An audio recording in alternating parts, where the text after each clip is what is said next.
Assalamualaikum warahmatullahi wabarakatuh. Perkenalkan, nama saya Rama Seki Saputra dengan NIM G00255150, kelompok B3 dengan aslab Mastilon. Kesempatan kali ini saya akan membuat video inhal anatomi. Ada kasus atau skenario seorang perempuan berusia 25 tahun baru saja menikah sekitar 3 bulan yang lalu. Sejak awal pernikahan, keduanya memiliki keinginan kuat untuk segera memiliki keturunan. A. Jelaskan alur perjalanan oosit sejak dilepaskan dari ovarium sampai mencapai kavum uteri. B. Jelaskan di mana lokasi fertilisasi yang paling sering terjadi. C. Jelaskan mengapa daerah fornix posterior memiliki nilai klinis penting. Kemudian kaitkan dengan prosedur seperti kuldosentesis dan kolpotomi. Nah, untuk yang pertama itu ada alur perjalanan oosit. Setelah oosit sekunder dilepaskan dari ovarium pada saat ovulasi, oosit tersebut keluar dari follicle graft dan masuk ke rongga peritoneum. Lalu segera diambil oleh fimbriae yang berada di ujung tuba fallopi. Fimbriae yang bergerak dan ditunjang oleh aktivitas silia pada epitel saluran membantu menarik oosit masuk menuju ke infundibulum tuba. Kemudian melanjutkan perjalanan menuju ampula. Di bagian ini, oosit dapat dibuahi oleh sperma dalam waktu sekitar 12-24 jam setelah ovulasi, sehingga terbentuk zigot yang segera mulai membelah. Selanjutnya, zigot atau oosit yang dibuahi tetap bergerak ke arah isthmus tuba menuju uterofundibular junction dan akhirnya mencapai kavum uteri.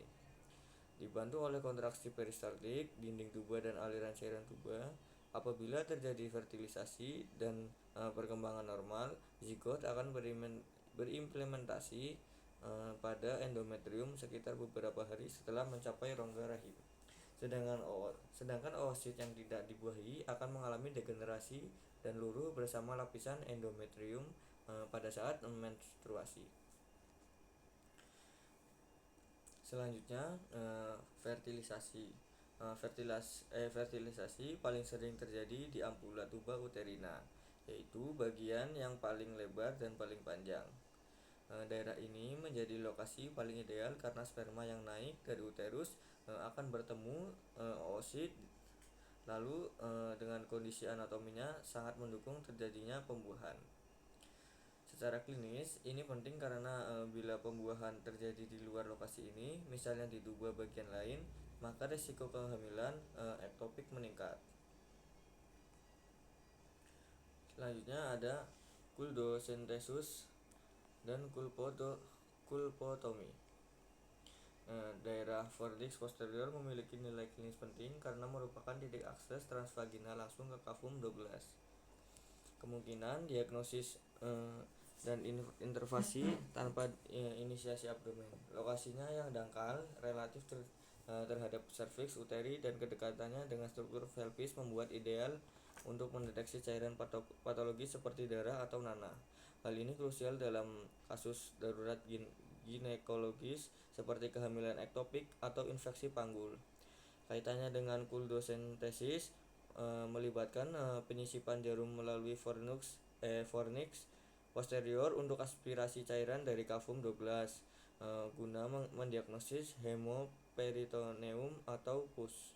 Prosedur ini memanfaatkan anatomi fornix posterior yang tipis dan fleksibel sehingga jarum dapat mencapai rongga peritoneum dengan resiko minimal cedera organ lain. Kaitannya dengan kolpotomi posterior dilakukan dengan insisi pada fornix posterior untuk akses ke rongga pelvis. Metode ini sering digunakan dalam tubektomi vaginal atau drainase abses. Keunggulannya termasuk morbiditas rendah dan pemulihan cepat karena menghindari laparotomi. Meski berisiko dispareunia jika insisi vertikal menyebabkan parut. Mungkin sekian yang dapat saya sampaikan, kurang lebihnya mohon maaf apabila ada kurang atau lebihnya. Wabillahi taufik wal hidayah. Wassalamualaikum warahmatullahi wabarakatuh.